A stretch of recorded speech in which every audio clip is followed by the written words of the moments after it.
Bulletin में खुशामदीद। आज़ाद जम्मू और कश्मीर में इंतखाबी दंगल। मीरपुर, कोटली और भिंबर के 13 हलकों में वोटर्स अपने नुमाइंदों का इंतखाब करने के लिए वोट डाल रहे हैं। पीपल्स पार्टी, नून लीग और इस्तेहकाम पाकिस्तान पार्टी में तगड़े मुकाबले की तवक्को की जा रही है। सुबह से ही पोलिंग स्टेशनों पर वोटरों की बड़ी तादाद मौजूद है। सिक्योरिटी के फुल प्रूफ इंतजाम किए गए हैं। पोलिंग शाम 5 बजे तक बिला तातुल जारी रहेगी। आजाद जम्मू और कश्मीर में आम इंतखाबात का पहला मरहला। मीरपुर डिवीजन के 13 हलकों में पोलिंग जारी। मीरपुर, कोटली और भिंबर में उम्मीदवार आमने सामने। सुबह से ही पोलिंग स्टेशन पर वोटर्स कतार दर कतार नजर आए। कश्मीरी आवाम अपने पसंदीदा नुमाइंदों को मुंतखब करने के लिए पुरजोश नजर आ रहे हैं। अच्छे तरीके से वोट डाल रहे हैं, कोई किसी किस्म की कोई बात नहीं है। तो अभी तो रश पड़ा हुआ है। फैमिलीज आ रही हैं, ख्वातीन आ रही हैं, यंगस्टर्स हैं, वो भी आ रहे हैं वोट देने। मेल साइड पे भी और फीमेल साइड पे भी लोगों का जोशो खरोश है। जवान बुजुर्ग सब आ रहे हैं अपना वोट कास्ट करने के लिए। को उम्मीद है सिस्टम से कि सिस्टम ही चेंज ला सकता है। सिक्योरिटी के भी सख्त इंतजाम। एहलकार पोलिंग स्टेशन पर तैनात।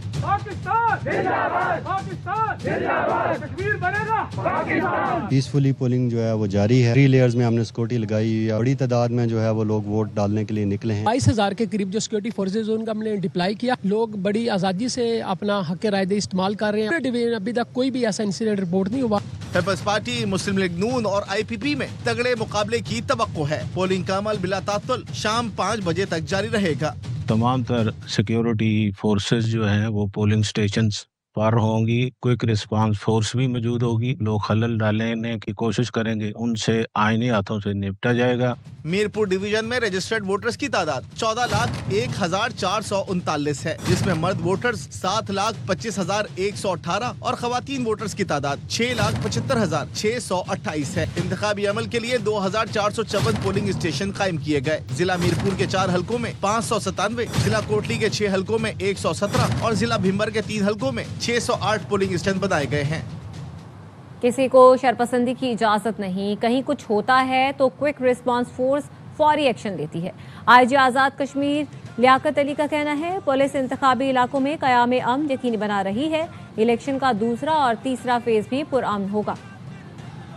अल्हम्दुलिल्लाह पुरअमन चल रही है। लोग आ रहे हैं, वोट कास्ट कर रहे हैं। हर जगह पे टाइमली सिक्योरिटी भी पहुंच गई थी। कहीं कोई लोग ज्यादा आके वायलेंट होने की कोशिश करें तो QRA फौरन रिस्पॉन्ड करती है। जो बंदा इलेक्शन के प्रोसेस को डिसरप्ट करने की कोशिश करेगा, वो किसी भी जमात से उसका ताल्लुक है, उसके खिलाफ हम कानून के मुताबिक कार्रवाई करेंगे। वी विल इंश्योर जो एग्रेसर है उसके खिलाफ कानून के मुताबिक कार्रवाई हो, ताकि कोई बंदा इलेक्शन के इस प्रोसेस को खराब करने, डिरेल करने या कंट्रोवर्शियल बनाने की कोशिश ना करे। तो आज़ाद कश्मीर डिवीजन के 3 अजला मीरपुर, कोटली और भिंबर के 13 हलकों में इंतखाबात हो रहे हैं। पीपल्स पार्टी, नून लीग, IPP और आज़ाद उम्मीदवार मैदान में हैं। इस वक्त हमारे नुमाइंदगान वहाँ पर मौजूद हैं, उनसे इस बारे में मजीद जानते हैं। जाहिद मशवानी मीरपुर से हमें ज्वाइन करेंगे और कोटली से हमारे साथ मौजूद हैं गुलाम अवैस। जाहिद मशवानी की जानिब चलते हैं। जाहिद, तकरीबन 1.5 घंटा बाकी रह गया है पोलिंग का वक्त ख़त्म होने में। आप ये बताइए, दिन भर क्या सूरत हाल देखी आपने? दूसरी चीज़, आसपास गिरदोनवा के पोलिंग स्टेशन जहाँ जहाँ हमने दौरा किया, वहाँ पर पोलिंग का अमल बड़े स्मूथ अंदाज में, शफाफ अंदाज में और पुरअमन अंदाज में जारी रहा। ये अभी भी जारी है। जिस पोलिंग स्टेशन में इस वक्त हम मौजूद है, पायलट स्कूल नंबर 2 है। ये बैकग्राउंड में नज़र आ रहा है कि ख़वातीन का पोलिंग स्टेशन है। यहाँ पर ख़वातीन के भी और मर्दों के भी पोलिंग स्टेशन हैं। और जैसे ही वक्त आगे बढ़ता जा रहा है और 5 बजे पोलिंग का अमल जो है वो बंद कर दिया जाएगा। ख़वातीन की आमद का सिलसिला जारी है और मर्दों के पोलिंग स्टेशन पर मर्द अपना वोट पोल कर रहे हैं। कुछ वक्त दिन में पोलिंग के अमल में तेज़ी आती है और बीच में कुछ जो है वो उसमें सुस्ती नज़र आती है। ताहम ओवरऑल एक जो टर्न आउट रहा है या नज़र आ रहा है वो हौसला अफजा नज़र आ रहा है। यहाँ पर जो लोग यहाँ पे आ रहे हैं उनसे हमारी बातचीत हुई। उन्होंने कहा कि एक जमहूरी अमल है, इस जमहूरी अमल में तमाम मर्द व ख़वातीन को हिस्सा चाहिए। और जब IG इस्लामाबाद यहाँ पे आए तो लोगों की बड़ी तादाद मौजूद थी। उन्होंने उनसे बातचीत भी की और अमन व अमान की सूरत हाल, वोटिंग के अमल और यहाँ पे जो सिक्योरिटी की इंतजाम थे उन्होंने उनका जायज़ा लिया। उन्होंने कहा कि ओवरऑल जो सूरत हाल है वो कंट्रोल में है। ठीक है, सूरत हाल कंट्रोल में है, पुरअमन रहा अभी तक पोलिंग का जितना भी अमल था। गुलाम अवैस कोटली में मौजूद है, उनसे बात कर लेते हैं। गुलाम अवैस, बताइएगा कोटली में दिन भर क्या सूरत हाल रही और इस वक्त क्या सूरत हाल देख रहे हैं आप?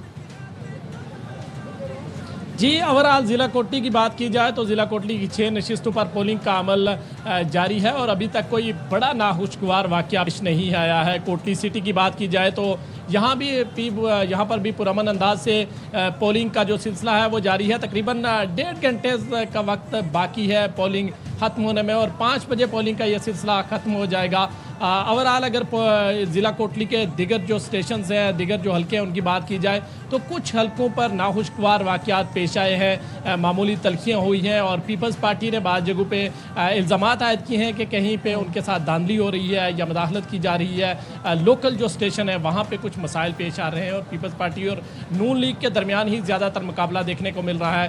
तकरीबन कोटली की 6 नशिस्तों पर 1.5 घंटे का वक्त तकरीबन बाकी रह गया है। उसके बाद जो है वो गिनती का अमल शुरू होगा और उस हवाले से भी जो एडवाइजरी है वो जारी कर दी गई है। तकरीबन मीडिया के लिए जो आप कह सकते हैं कि हदायत जारी की गई हैं उस ज़ाब्ते के मुताबिक तकरीबन पोलिंग के खत्म होने के तकरीबन 1.5 घंटे का वक्त रह गया है। ओवरऑल जो सिचुएशन रही वो पुरअमन रही। बहुत शुक्रिया गुलाम उवैस और जाहिद मशवानी आपका। और खबर देंगे आपको, स्टेट बैंक ने नई मॉनेटरी पॉलिसी का ऐलान कर दिया है। स्टेट बैंक का शरह सूद 11.5% बरकरार रखने का फैसला किया गया है। नई मॉनेटरी पॉलिसी का ऐलान कर दिया गया और शरह सूद को 11.5% पर बरकरार रखने का ही फैसला किया गया है। तीसरी मरतबा शरह सूद मुसलसल 11.5% पर बरकरार है और governor State Bank Jamil Ahmed की न्यूज़ कॉन्फ्रेंस भी इस वक्त हो रही है। स्टेट बैंक ने शरह सूद 11.5% पर बरकरार रखने का फैसला किया है। नई मॉनेटरी पॉलिसी का ऐलान कर दिया गया है। स्टेट बैंक ने शरह सूद 11.5% पर बरकरार रखने का फैसला किया है। इससे कबल गुज़श्ता माह भी जब मॉनेटरी पॉलिसी का ऐलान किया गया था तो शरह सूद को 11.5% पर बरकरार रखा गया था। तकरीबन तीसरी मरतबा शरह सूद को 11.5% पर बरकरार रखा गया है। तो स्टेट बैंक ने नई मॉनेटरी पॉलिसी का ऐलान कर दिया है। स्टेट बैंक ने शरह सूद 11.5% पर बरकरार रखने का फैसला किया गया है। तीसरी मरतबा 11.5% पर मॉनेटरी पॉलिसी को बरकरार रखा गया है। स्टेट बैंक इस वक्त नई मॉनेटरी पॉलिसी का ऐलान कर रहा है और बता रहा है कि इस मरतबा भी शरह सूद 11.5% पर बरकरार रखा जाएगा। स्टेट बैंक ने नई मॉनेटरी पॉलिसी का इस वक्त ऐलान कर दिया है और स्टेट बैंक ने शरह सूद 11.5% पर बरकरार रखने का फैसला किया है। इससे कबल भी यही तवक्को की जा रही थी कि शरह सूद को 11.5% पर ही बरकरार रखा जाएगा। अप्रैल 2026 से पॉलिसी रेट को 11.5% पर ही बरकरार रखा गया है और अब भी जो मॉनेटरी पॉलिसी है उसमें तब्दीली नहीं की गई है। शरह सूद 11.5% ही है। अप्रैल, मई, जून, जुलाई तक से ही जो है वो शरह सूद को 11.5% पर बरकरार रखा गया है। मौजूदा मौशी सूरत हाल और आलमी मंजरनामे को मद्देनजर रखते हुए यही इम्कान जाहिर किया जा रहा था कि शरह सूद को 11.5% पर ही बरकरार रखा जाएगा और वही हुआ। अब ऐलान कर दिया गया है बाज़ाब्ता तौर पर कि शरह सूद को 11.5% पर बरकरार रखा गया है। स्टेट बैंक ने मॉनेटरी पॉलिसी कमेटी ने जो अप्रैल 2026 से ही पॉलिसी रेट को 11.5% पर बरकरार रखा हुआ है। शरह सूद को 11.5% पर बरकरार रखा गया है। अप्रैल 2026 से पॉलिसी रेट को 11.5% पर बरकरार रखा गया है। इस मरतबा भी यही इम्कान जाहिर किया जा रहा था और अब बाज़ाब्ता तौर पर इसका ऐलान कर दिया गया है।